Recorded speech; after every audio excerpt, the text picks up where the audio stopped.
शेका पक्षाचे जयंत पाटील हे शरद पवार यांच्या भेटीला पोहोचले। पुण्यातल्या मोदी बागेमध्ये जयंत पाटील आणि शरद पवार यांची भेट झाली आहे। विधान परिषदेची निवडणूक लढवण्यासाठी जयंत पाटील इच्छुक आहेत आणि त्याच संदर्भात ही भेट असू शकते। शरद पवार यांची भेट घेण्यासाठी आता शेका पक्षाचे जयंत पाटील पोहोचलेले आहेत। मोदी बागेमध्ये पुण्यात ही भेट होतीये। जयंत पाटील हे शरद पवार यांची भेट घेतात। विधान परिषदेची निवडणूक लढवण्यासाठी जयंत पाटील इच्छुक आहेत आणि त्याच संदर्भात शरद पवारांच्या भेटीसाठी ते पोहोचलेत असं समजतंय। पुण्यामध्ये मोदी बागेत जयंत पाटील आणि शरद पवार यांच्यामध्ये ही भेट होतीये।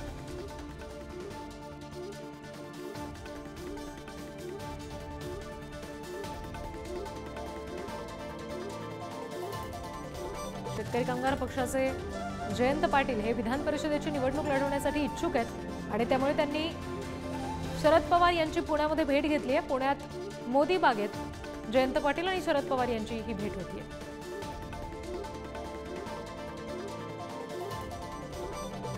विधान परिषदेच्या निवडणुकीसाठी जयंत पाटील इच्छुक असताना आता शरद पवारांकडून नेमकं काय सहकार्य त्यांना मिळतंय हे पाहणं महत्त्वाचं असेल।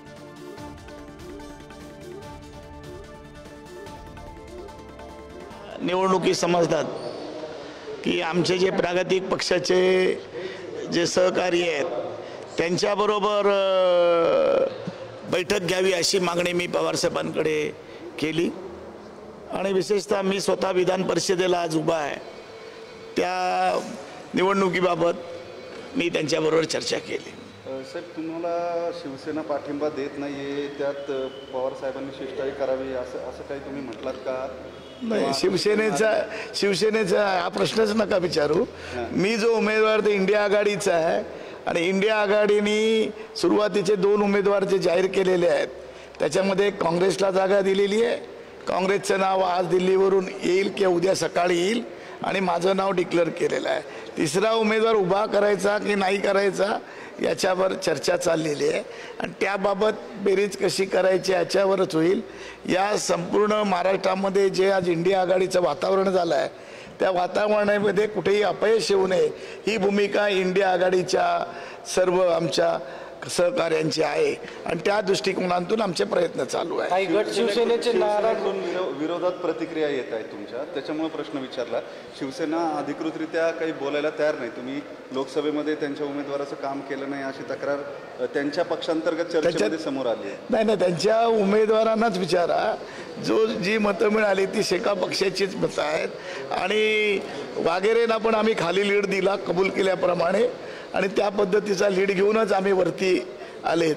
वरती त्यांना मतं कमी पडली म्हणून तिथे अपयश आलेलं आहे आणि या ठिकाणी काही गोष्टी निवडणुकीमध्ये करायला पाहिजे, डावपेचात करायला पाहिजे, त्याच्यामध्ये कमी पडलो। पण तुम्ही उद्धव ठाकरेंशी भेटणार आहात, बोलणार आहेत? रोज भेटतो, माझ्या शेजारीच बसतात हाऊसमध्ये, ते त्याला काय प्रश्न नाही आहे। पण नाराजी मग ही कार्यकर्त्यांची नाही, गेल्या वेळेला पण जाहीर केलं दूध उत्पादकांना अनुदान, तेच अनुदान आज अजूनपर्यंत मागचंच मिळालं नाही तर पुढलं दुधाचं अनुदान कसं काय देणार हे कळत नाही आहे। उद्याच्या बजेटच्या चर्चेमध्ये मी त्याच्यावर बोलणार आहे। कालच राज्यपालाच्या अभिभाषणावर चर्चा सुरू झालेली आहे आणि उद्या बजेटवर चर्चा चालू होईल, त्याच्यावर आम्ही याच्यावर बोलणार आहोत। पण ज्या पद्धतीच्या घोषणा चाललेल्या आहेत बजेटच्या बाबतीत ज्या केलेल्या आहेत त्या ठिकाणी पूर्ण करतील की नाही याच्याबद्दल साशंक आहे आणि त्यावर आम्ही मोठ्या प्रमाणात चर्चा करणार आहेत। आपलं उत्पन्न आहे 200 रुपये आणि दाखवतात 400 रुपयाचं बजेट, बाकीचे पैसे कुठनं आणणारे आम्हाला कळत नाही। नाही, मला खरा राष्ट्रवादीचा कोटा आहे। राष्ट्रवादीचेच 10 आमदारांनी मला सह्या दिलेल्या आहेत। आमच्या 6-7 ज्या प्रागतिकच्या समाजवादी पार्टी, आम्ही बाकीचे इतर छोटे मोठे पक्ष, कम्युनिस्ट यांच्या सगळ्या मिळून आमच्या 7-8 आहेत। 2-4 मतं मला मिळू शकतात असं मला वाटतं। ठीक आहे। राष्ट्रवादी रेकॉर्डवर घेतलं, म्हणजे त्यांच्याकडून ते राष्ट्रवादीचंच होतं, वदवून घेतलं फक्त, ते म्हणले हो राष्ट्रवादीच।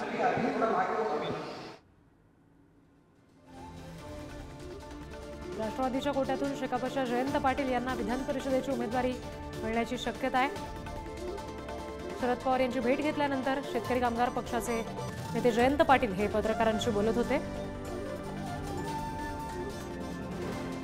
आणि विधान परिषद निवडणूक लढवण्यासाठी ते इच्छुक असल्यामुळे राष्ट्रवादीच्या कोट्यातून आता त्यांना उमेदवारी मिळण्यासंदर्भात ही भेट होती आणि ती खरंच मिळते का, शरद पवारांकडून नेमका काय सिग्नल दिला जातो हे पाहणं अत्यंत महत्त्वाचं असेल.